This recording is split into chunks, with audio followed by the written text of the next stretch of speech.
In the royal court, the jester was the safest man, or so everyone believed.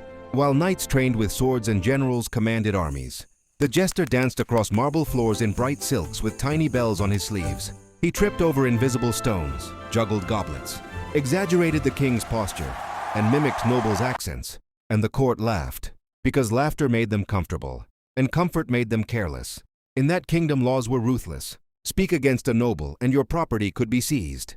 Accuse a lord without proof, and you could disappear. Mock the king, and you might not see sunrise. But the jester was different. Tradition protected him. He could mock anyone, and that freedom made him invisible. What no one realized was that while he performed, he observed everything. He saw which lord avoided eye contact during briefings, noticed which merchant's hands trembled at taxes, watched which knight lingered too close to the queen. People confess things when they think no one important is listening, and no one ever considered the jester important. He wandered freely. Guards ignored him. Servants whispered around him. To them, he was decoration, but to him, the castle was a map of secrets.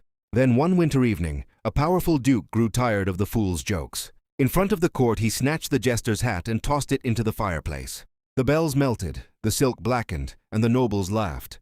The jester did not react. He bowed low and said nothing. That silence should have frightened them.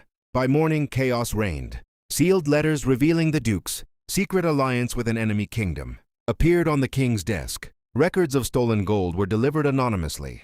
Witnesses stepped forward claiming they were threatened into silence. The evidence was undeniable. By midday, the duke was dragged across the same marble floor where he laughed. And by sunset, he was gone. No one knew who exposed him, but everyone knew who had been humiliated. After that day, the court changed. When the jester entered, conversation stopped. Nobles measured words. Generals avoided whispers. Even the king studied him, because they understood something terrifying. Power is not always held by the loudest voice or the sharpest sword. Sometimes it belongs to the one who hears everything. The jester never raised an army, never touched a weapon.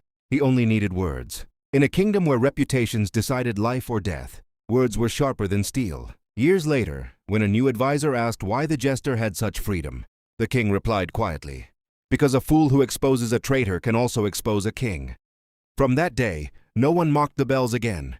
The jester was never there to entertain. He was there to control. So remember, when someone makes you laugh, do not assume they are powerless. Sometimes the one who plays the fool is the only one who truly understands the game. And in that kingdom, no one ever messed with the jester again.